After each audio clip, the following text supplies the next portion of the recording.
tray of food for one person. Yes, sir.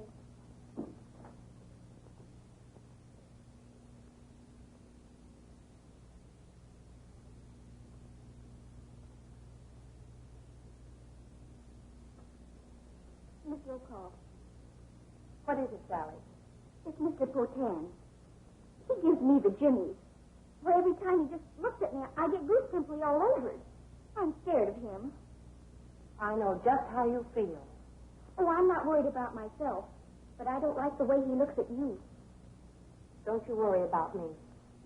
And you're quite safe. Yes, ma'am.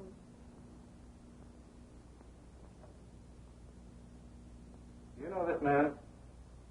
Intruder and stranger to Willie, Honorable Master. He was standing here when I awoke. I gave him a sock, too. You know, maybe we're making a mistake. There's no grease paint on his face. Look what I collected from the others.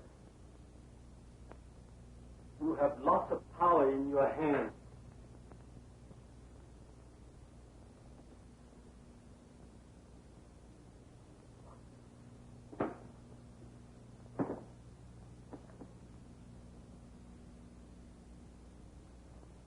Logan, get that food from Sally and take it to the writing girl. And watch out that your weakness for the fair sex doesn't loosen your tongue.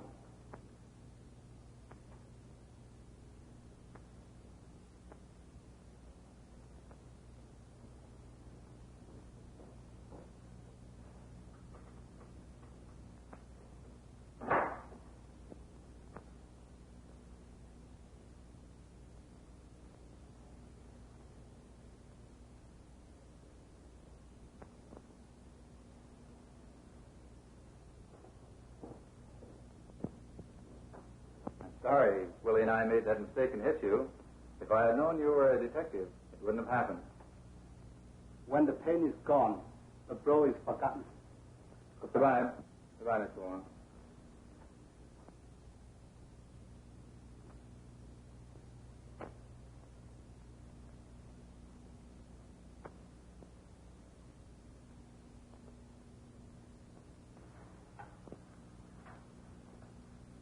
Mr. Wong brings a fertile mind of Willie.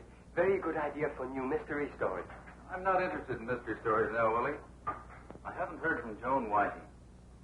Worried. Oh, perhaps my mother more interested in writing you romantic novels.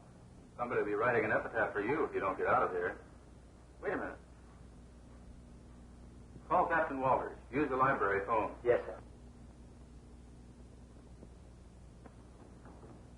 This was the girl.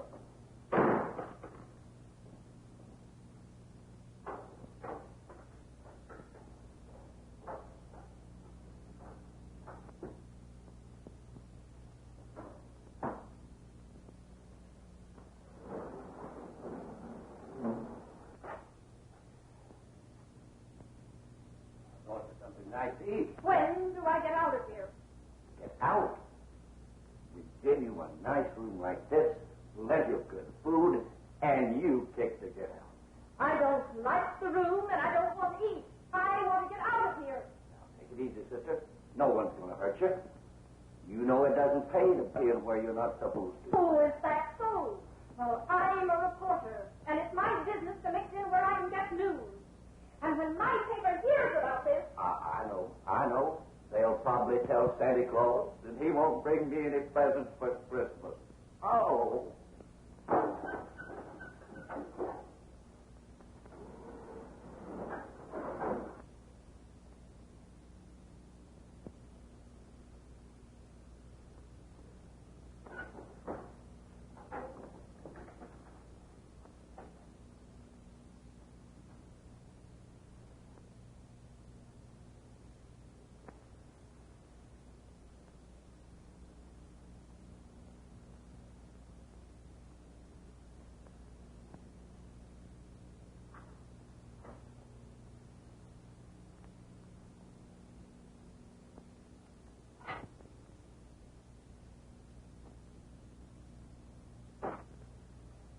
Andrews, where is Joan Whiting? That's just what I was going to call you about, Captain. I have every reason to believe that you know more about this than you pretend. Now let's cut out this stalling and get down to facts. Well, you couldn't be thinking I that. certainly am thinking. Well, I'm thinking hard. Did it ever occur to you that every one of these crimes has been committed exactly as outlined in this book here? Somebody tried to kill me with a telephone stiletto. Oh. Where is it? Whoever planted it evidently removed it. Oh, I see. A perfect alibi, huh? Do you think I'd try to kill myself? No. You might try to alibi yourself. What reason would I have for committing these crimes? Well, I'll admit that the motive has me stumped, Andrews, for the moment. But I'll worry about the motive after I've traced the criminal. And I don't mind telling you right now that you're the most likely suspect. Because of my story. Exactly.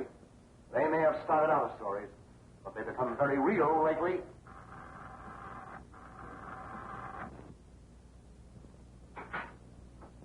I'm from the telephone company. How did you know the telephone was out of order? Your receiver's been off the hook for some time. The supervisor checked and heard voices. After what happened in Chinatown... What happened in Chinatown? Some old Chinese was almost killed by a poisoned stiletto in the telephone. Would have been too if it hadn't been for some newspaper girl.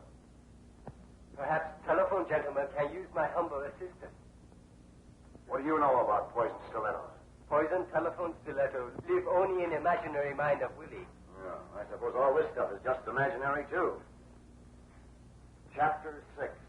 The sword drawer. Well, the next victim had better not be at the hands of a sword drawer, or I'll put you where you'll be too busy to write books. Yes, and you, too. Listen, Captain Walters, we're wasting valuable time. Joan's in Chinatown, I tell you, and I've got to find her. I don't know why I'm letting you loose, Andrews, but I'm going to take a chance. You'll have a lot of explaining to do if she isn't found. If she isn't found, won't be necessary. Come on.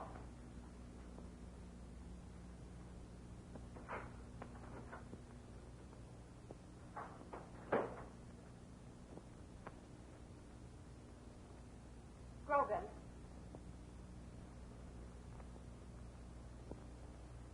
Anything the matter, Miss Rocco? It's Potan. What about him?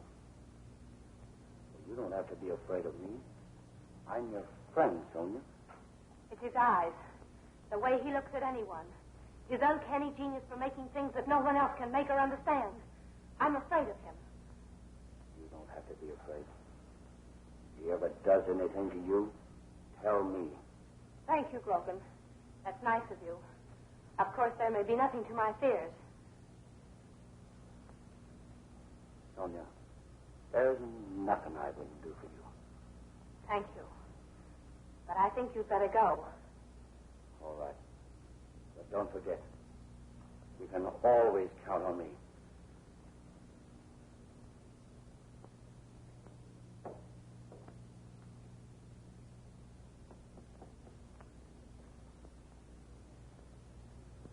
Come in, Victor.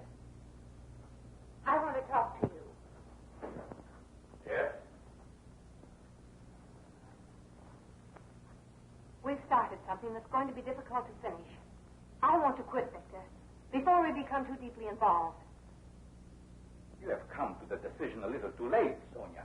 But I can't stay... We are too deeply involved to quit. No, my dear. Let us not speak about quitting now.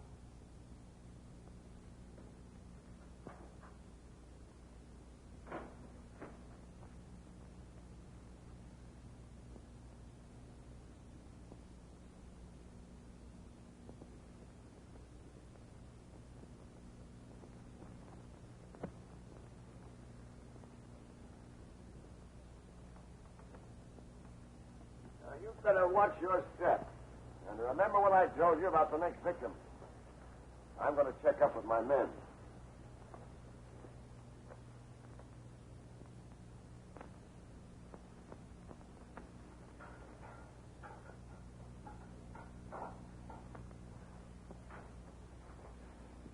Who are you?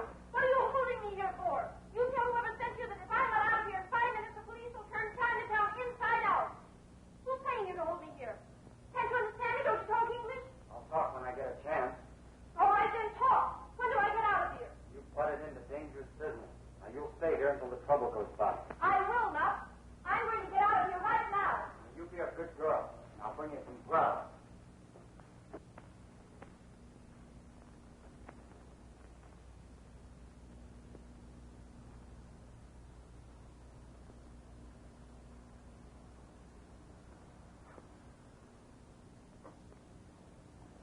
think it best that we resume our operations elsewhere. After all, there are other Chinatowns. Los Angeles, for instance. I haven't completed my work here. Your work isn't necessary to our purpose. White trade in Chinatown has been totally suspended. Our stores have increased their sales. I'm afraid you're letting your personal feelings interfere. What do you mean by that? Martin Andrews. That isn't true, Victor. Your mind is so set on revenge that it's become an obsession with you. And why shouldn't it be? You and I have every cause to want revenge. Why shouldn't you feel as I do? Haven't you suffered as I have? Perhaps. But my primary motive was a business one. I wanted to increase our sales.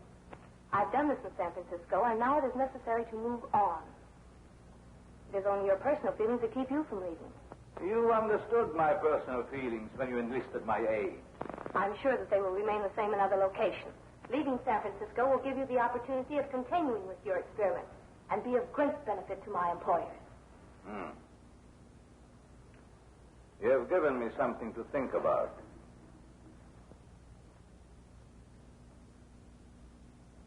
Yes. We shall discuss it further.